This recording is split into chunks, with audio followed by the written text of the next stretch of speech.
baza na esengo lisusu ya kozala na bino kati ya chaîne na biso kotika bino te tolemba te toza toujours na bino na kati na relation na biso ya bolingo ya Nzambe na 3e testament. Lelo bato ebele bazoluka Nzambe, bato ebele bazosala basacrifice, ebele bazosala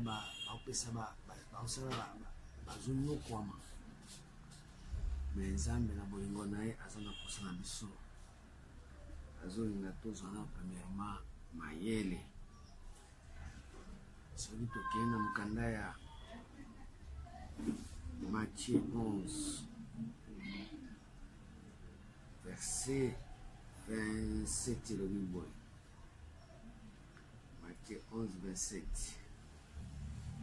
Jésus a Zolobaboué. Toutes choses m'ont été données par mon Père. Et personne ne connaît le Fils si ce n'est le Père. Personne non plus ne connaît le Père si ce n'est le Fils. Et c'est lui à qui le Fils veut le révéler. Awa Jésus nde azoloba na mikati na kwa.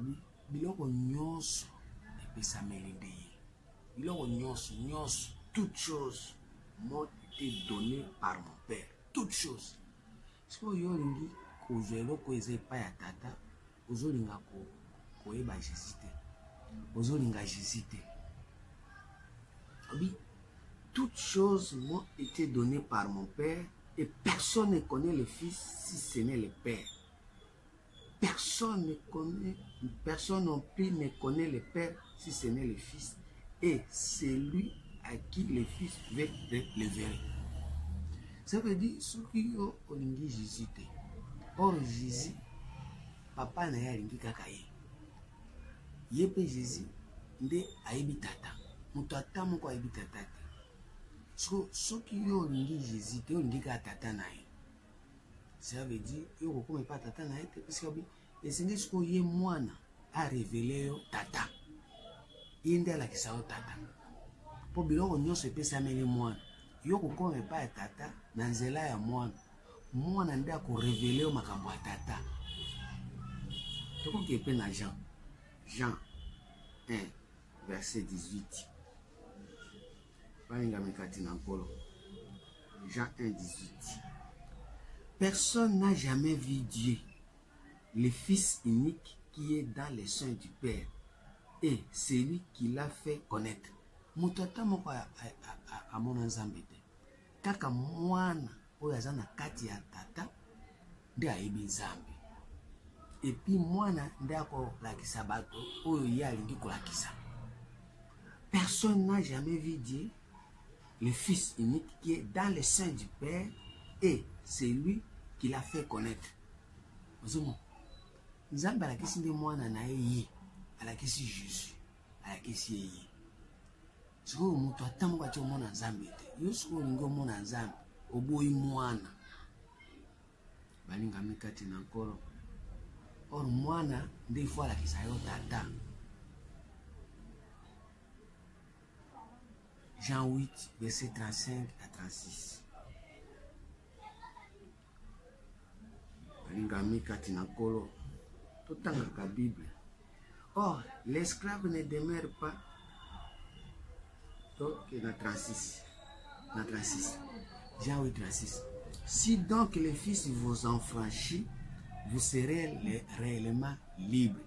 Si donc le Fils vous enfranchit, soki mwana nde abimisi yo alongoli yo enfer enfranchir yo lobi yaka kotoyo nde okomi libre. Soki mwana abimisi yo te okoma libre te. Liberté ya mutu nyonso ezo ya na nzela ya mwana, eza na nzela ya tata te. Balinga mikati na nkolo. So tozonka na Jean 3 wana verset 35 à 36. Jean 3 verset 35 à 36. Jean 3. Le Père aime le Fils et il a remis toutes choses entre ses mains. Celui qui croit au Fils a la vie éternelle. Celui qui ne croit pas au Fils ne verra pas la vie, mais la colère de Dieu demeure sur lui. Abi, celui qui croit C'est celui qui croit au Fils. Oya kondimela mwana. Oya kondimela mwana. Nde azana bomo ya seko. Siko yo lingozo abomo ya seko. Olingo le kanazela ya mwana te. Olingo le kanazela ya mwana te balingami. Or bomo ya seko fo le kanazela ya mwana. So mwana yo boyi. Yo kangami ka tata. Yango wana ezosenga sikoyo ndenge eza boye soko oyebaka mwana te ifo balakisa mwana. 1 Jean 2 verset 25. 1 Jean 2 25. Et le Bible. Attends encore mon Jésus-Christ. Et la promesse qu'il nous a faite, c'est la vie éternelle. Ce qu'on dit, mais na mwana nde apesi yo bomo ya seko. Or promesse nzamba apesi biso eza nde bomo ya seko. Bon okozwa bomo ya seko il faut le kananzela nani ya mwana. Eza nzela pasteur te. Eza nzela ya prophète te pe na ba prophétie te. Eza na nzela ya papa na ona mama na ote na mwana na ote. Eza nzela makanisi no moko te balinga mekati na kolo. Eza nde na nzela ya mwana. Pourquoi nzela ya mwana? On a 1 Corinthiens 3, verset 21 à 23. 1 Corinthiens 3, verset 21 à 23. Que personne donc ne mette sa gloire dans des hommes. Quand la gloire na ona batute o ngai papa na ngai nda kumemanga na vie éternelle. O pasteur na biso amemanga na vie éternelle. O nani visionnaire amemanga na vie éternelle. O apôtre, prophète, bishop, général, lieutenant, pasteur, nzambe abatumwintu nzambe abatumundele non. Personne donc ne mette sa gloire dans des hommes, car tout est en vous. Soit Paul, soit Apollos, soit Céphas, soit le monde, soit la vie, soit la mort, soit les choses présentes, soit les choses à venir. Tout est en vous et vous êtes à Christ et Christ est en Dieu. Christ mwana ndi aza nzambe. Biloko nyonso etikali eza ya bino. Mais nzambe ayebi kaka mwana. Yango moni lelo tozoba makambo ya mwana. Po ete oyeba mwana. Esengeli sikoyo nzambe asunga yo. Po okoki koya epai ya nzambe. Oye okutani na bana. Ono nzambe aza na bana te. Nzambe aza na mwana. Fils unique. Nzambe sunga. Hébreu 1, verset 5. Tout en attendant 4. Hébreu 1, 4. Le Bible. Devenu d'autant supérieur aux anges qu'il a hérité d'un nom plus excellent que le leur. Devenu autant supérieur. Moi, on a commis supérieur. Ça veut dire qu'il y a commis la supériorité. Il y a commis la hauteur. Il y a commis la top. Pour les cabas anges. Devenu d'autant supérieur aux anges qu'il a hérité d'un nom plus excellent que le leur. Car auquel des anges Dieu n'a-t-il jamais dit, tu es mon fils, je t'ai engendré aujourd'hui. Et encore, je serai pour lui un père et il sera pour moi un fils. Moi, je suis quoi? Yé aza tata nae, yé aza mwana nae. Lorsqu'il a introduit de nouveau son fils unique. Moi, je suis quoi? Mwana wana moko kaka. Et lorsqu'il a été dit de nouveau dans le monde, le premier-né, il dit que tous les anges de Dieu l'adorent. Oh, mwana na so ba introduire, il faut yeba, et ko yeba na ndenge nini. Avec il faut ba ange nyonso ba sani ba adorer. Et puis présence ya mwana ezana ba conséquences belé. Dans Luc 2, verset 34. Ce que moni mwana zoya, conséquences zate, aza mwana te. Luc 2, 34. De la Bible. Simeon le bénit et dit, Marie, sa mère, voici cet enfant est devenu, voici cet enfant est destiné à amener la chute et le relèvement de plusieurs en Israël et devenir un signe qui provoquera la contradiction.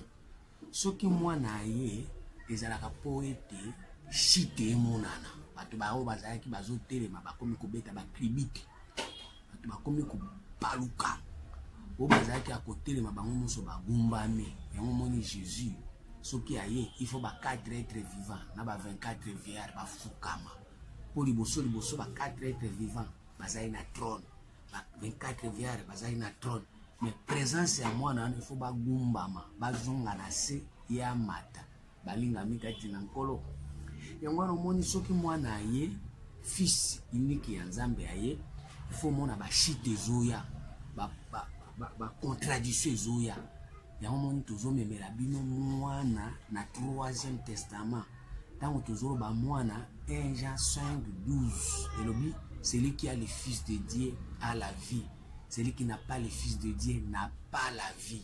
Or la vie ce n'est que parole ou ezali Jésus. Jésus c'est la parole. Parole oyo soki yeboye yo monaki ke yo yebi tango ekoya okomona ke yebi eloko te. Wana mbala moko shite ezosalema. Omona ke ozalaki na kati na erreur, ozalaki kati na makuyi na makambo ya Nzambe. Ozosalela Nzambe na ndenge ya mbuyeke ya mpilinga. Wana soko sentir parole ezomema mpilinga na mutu na yo. Contradiction eza présence ya mwana. Mais soki bayebi so parole ezomema ka ndenge oyebi eza mwana Nzambe te. Eza fils unique te. Eza bana bilongi kilikili. Yango moni leo tango tozoba makambo ya Nzambe tozolinga biso nyonso toluka mwana ya Nzambe fils unique. Ozoya komema contradiction na mitu. Po lelo bato bazaka ndenge moko otelema ozoteya tango ozoteya bato bomona ndenge yo teya kande ye pe ateya ka bango nyonso bateya ka ndenge moko. Soko ozoteya etali dime koto dime mbongo koto mbongo mais soki mwana ye dime za mbongo te na odemonta na Bible wana nde mwana parce bino botelemeli Bible olobi eza dime mbongo mais na koya na mwana oya kopesa contradiction opesa confusion eza dime za mbongo te ofrande za pe mbongo te wana eza présence ya mwana mais soko moni partout bazoteya dime za mbongo waza mwana Nzambe ta za fils unique te pour contradiction ezosalema te eza ka ndenge bato nyonso bayebi catholique dime za mbongo protestant dime za mbongo église de l'évêque dime za mbongo kimbangisi dime za mbongo partout dime za mbongo mais contradiction eza bozaka ndemo mais soki mwana ye dime za mbongo te lisansi sikoyo Nzambe wana alinga atindela omwana alakisa yo sikoyo tata alakisa apeso explication ya dime apeso explication frande. Soko ye na mwana tanke contradiction ezosala te bashite ezosalema te yebaki makambo nyonso ozoyoka wana eza mwana Nzambe te eza fils unique te eza mwana eza bana ya bato eza makambo ya bato mayele ya bato batanga mingi nde balekeli yo mayele nde bakomi kopesa yo sikoyo makambo na bango ya classe na bango eza makambo ya Nzambe te mpo makambo ya Nzambe ifo ya kocontredire mpo bobi mwana wana na Luc 2:34 azoya mpona kofaire bato banini contradiction yo yebeli makambo ya Nzambe na boye ya memelo na ndenge mosusu wana nde mwana Nzambe ndi liloba Nzambe yango wana mais soko zoka lilobo yo yokaka ezaka ndenge moko ndenge mesana catholique pe balobela yango protestant balobela yango église de l'évêque balobela yango kimangisi balobela yango témoin de Jéhovah balobela yango musulman balobela yango mais bino so boyebi kana ndenge moko c'est-à-dire quoi par exemple so Nzambe alobi jeune bino so boboya bafufu boboya matembele partout boboya biloko moko wana eza mwana Nzambe te mwana Nzambe ayebisa o jeune eza fufu koboya fufu te wa soko yambi mateo eza jeune eza koboya fufu te wana ndi mwana Nzambe ba démontrer aussi que jeune eza nini puis il faut tokuta na contradiction po ete bino bato botelema bokanisi boza boya kotelema par rapport à koboya fufu koboya matembele il faut tomona ndenge bozobeta ashite balakisa bino keza yango te apesa bino confusion na mutu yango nzomona tozolobela lelo makambo ya mwana ya Nzambe vie ya bonzambe po ete lelo bato ebele bazokanisaki baza na Nzambe mena kotala boye eloko ite pour contradiction eza te 2 Corinthiens 10, verset 5 à 7. 2 Corinthiens 10. Dans la Bible, la Bible, verset 5. Nous renversons les raisonnements et toute hauteur qui s'élève contre la connaissance de Dieu. Nous renversons, si tu es salé, nous renverser. Pour renverser ça, et le côté de mais au ballon de moi dans Zambia. Ce qui dit au banding, on a eu des oeufs pour ballon ma hele. Des choses comme Zambia.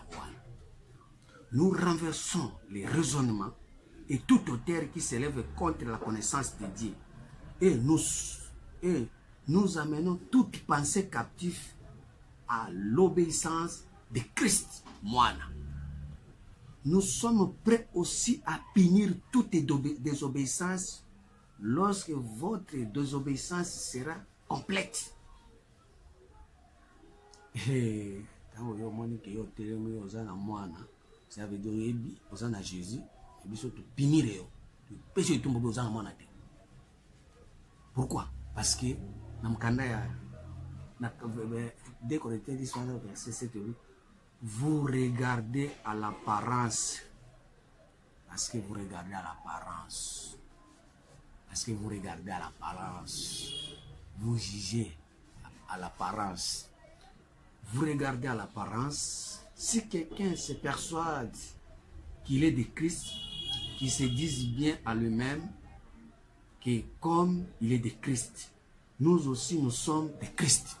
Comment est-ce que Batu bazami bali, ozo mususu aza Christ, amususu bazo se pour monnaie pour baki baza Christ, mais tokoyeba banani ya baza Christ, bao bazo regarder à l'apparence, to bao bazo regarder non à l'apparence. Parce que batu bele bazo baki baza na Jésus, mais par rapport à l'apparence. Or mukanda ya Jean 7 verset 24 le Bible. Jean 7 24. Les angaïté, les Bible. Faut Bible ndé loba.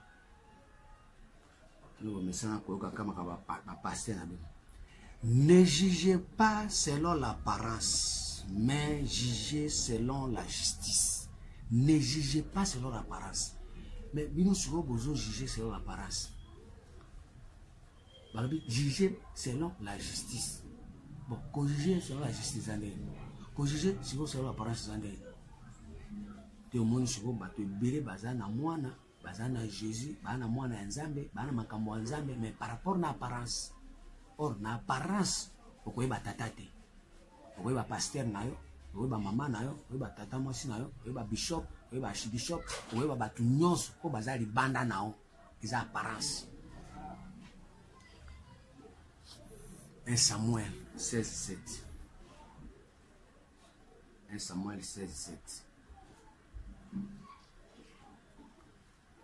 16, 7e verset. Et l'Éternel dit à Samuel, ne prends pas garde à son apparence et à la hauteur de sa taille. Quand je l'ai rejeté, l'Éternel ne considère pas ce que l'homme considère. L'homme regarde à ce qui frappe les yeux, mais l'Éternel regarde au cœur.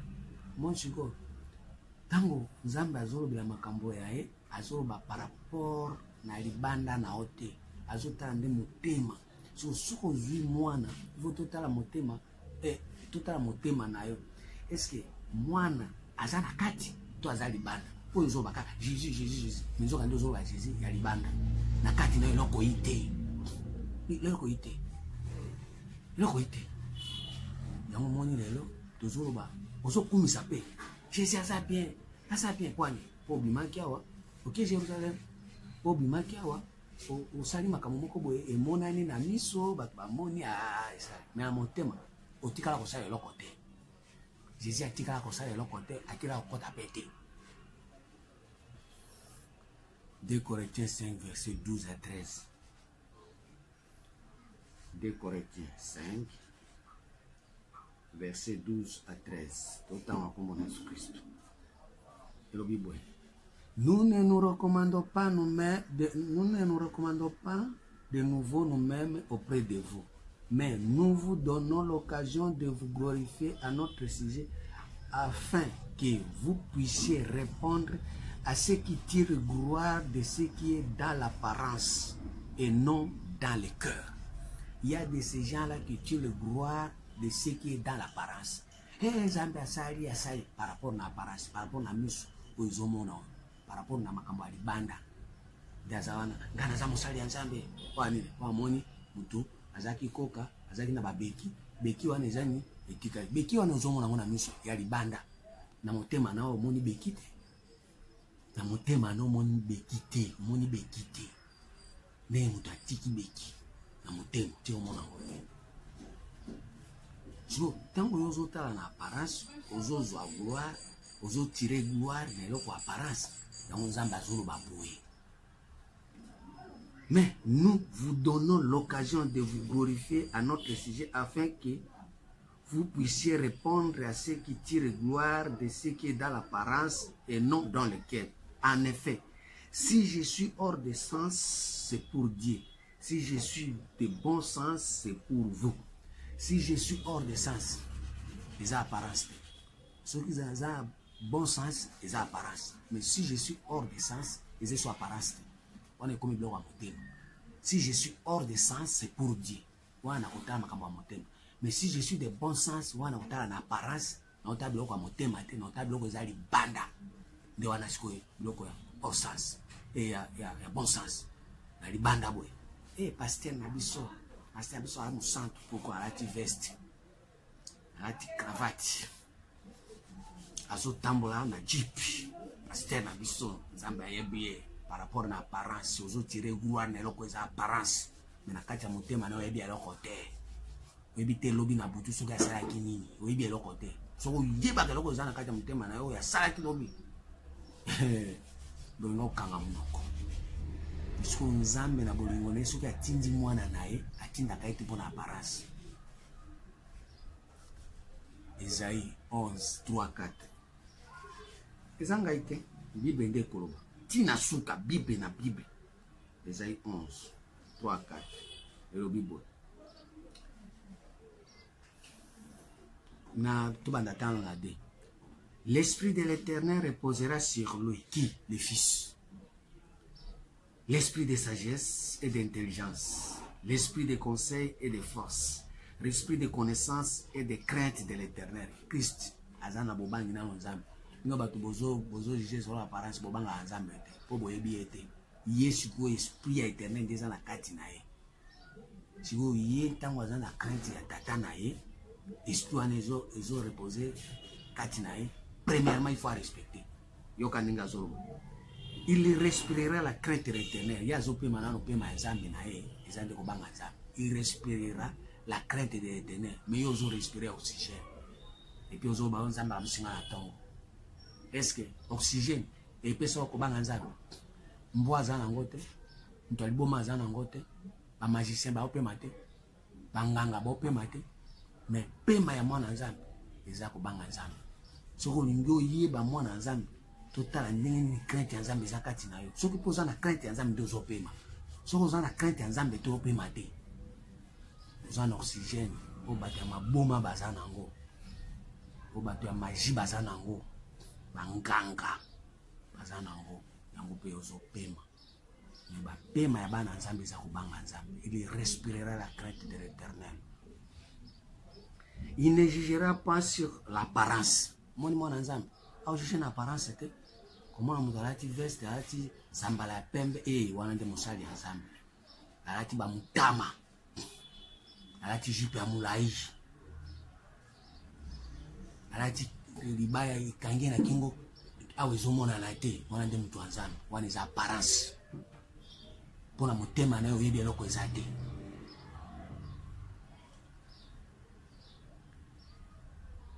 Mais il jugera les pauvres avec équité et il prononcera avec droiture sur les malheureux de la terre. Il frappera la terre de sa parole comme d'une verge et du souffle de ses lèvres il fera mourir les méchants.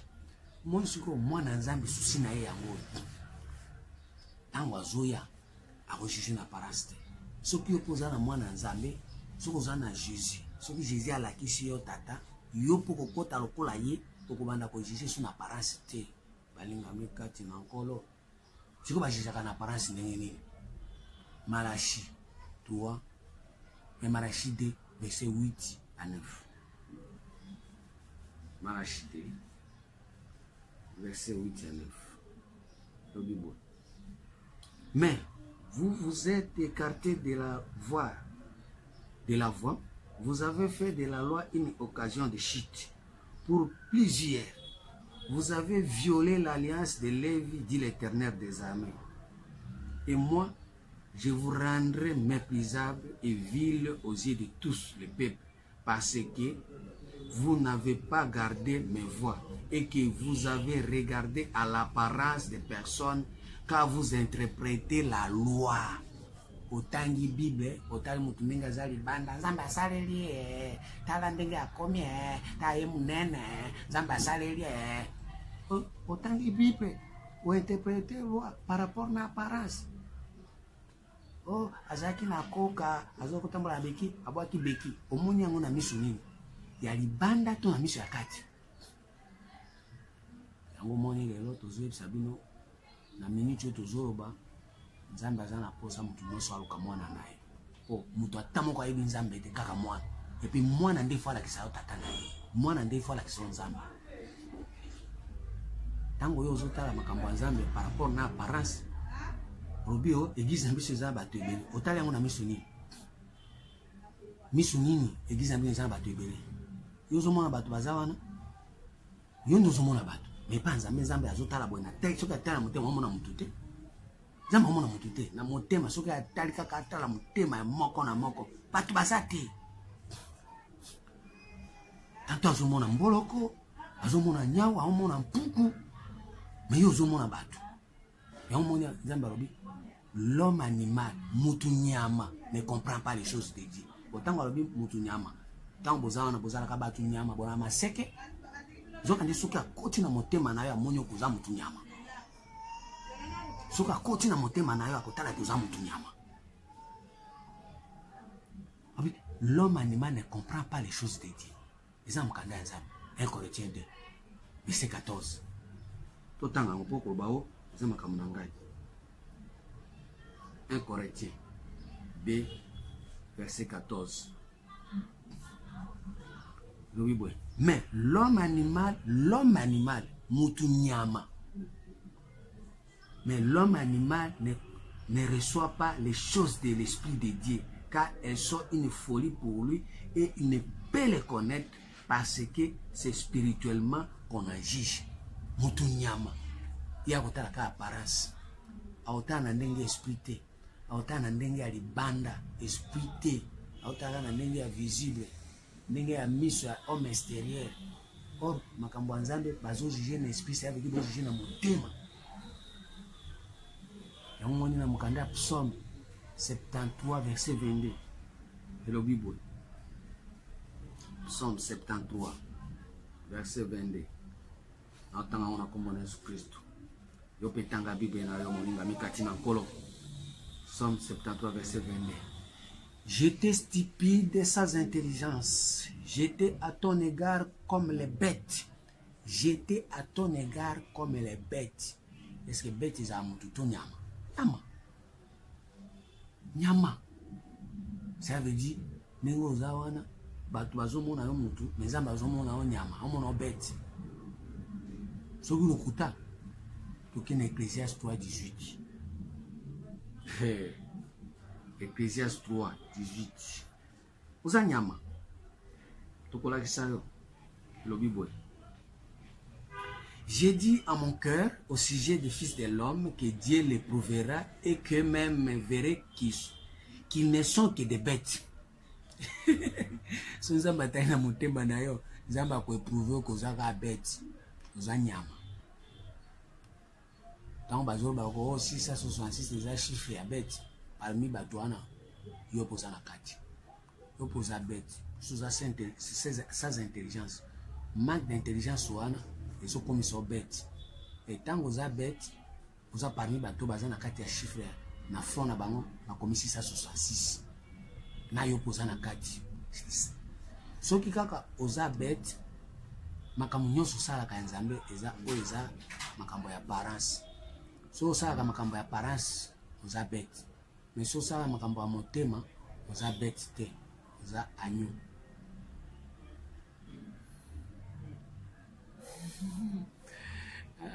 Mais mardo oza agneau, il faut ba immole yo,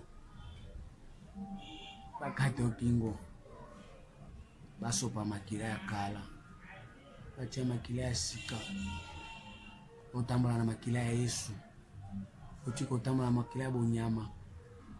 Il faut omipesa yo moko mbeka, omitumba mbeka, osala susu offrande ya mbongo te, mais osofrire yo moko, omipesa yo moko, omikaba, tolongola yo makila wana ya kala ezotambwisa yo mutu ya lokuta, mutu ya hene, mutu ya motema likundu. Soki oza bête, oza agneau. Agneau eza symbole ya humilité. O reconnaître bozoba na yo, oyebi bonyama na yo, mais osali tout omikitisi okoma agneau. Na 3e testament okoya tokolakisa yo ndenge nini makila ya bonyama esopanaka. Tomeliso makila mosusu ezali ya bomo ya Yesu Masia. Okoma kotambola na nouvelle vie. Okoma mutu ya sika, nouvelle créature. Ozala na image ya banyama te, ozala na image ya mwana ya Nzambe. Pona nini? Olongwa na quartier ya bato baza na chiffre 6. Aussi chiffre 6 eza chiffre ya mutu. Nzambe asala mutu na 6e jour, asala mutu. Or mutu asalaki atie nzoto, chair. Or l'homme chair aza poussière. Ce qui est pas Nzambe, ne fallait pas à l'homme chair, il faut à l'homme esprit. Bible dit en réalité dans l'homme c'est l'esprit, le souffle du Tout-Puissant qui donne l'intelligence. La chair ne sert de rien, c'est l'esprit qui vivifie. Jean 6, 63. Mais jusque-là, tellement aux autres en apparence, aux autres en autres, chair na chair, aux en esprit, à ça au 6e jour. Yango oza na chiffre 6. Na front na yo oza na 6. Bon moto. Or Jésus azoloba na mukanda Exode 31 verset 15. Tu travailleras 6 jours, mais le 7e jour est le jour du repos. Personne ne peut travailler. Yo pe manano te. Mais jusque là ozo travailler 6 jours. 6 jours na yo ezali bon moto na yo. Yango ozo sala nyonso pour intérêt personnel. Ozo tonga, ozo finga, noza kana Yesu. Oza lokola bête, noza toujours kokangama na Nzambe. Mais nakati ya koswana, kofinga, koina, kotuka, lokuta mutea mabe, baninga bazwa te kaka yo. Baninga bapambwa mate, baninga bali ate kaka yo pe osekaka bango. Oro yo ndenge oza soko pemaki na musala wana, bongo kota na 7e jour ozwa repos. Otika makambo wana molinga mikati na nkolo. Banda siko kozela Nzambe asala oyo akoma pona yo po ete oyeba mwana na ye alakisa yo tata na mwana baya kofanda na kati na yo selon Jean 14 verset 23. Mais lelo tata na mwana baya libanda na yo bantoki batu tema mabe defandi na kati na yo lokuta likunya hene zoba defandi na kati na yo. Soko luki na kati ya motema na yo tata na mwana bazate.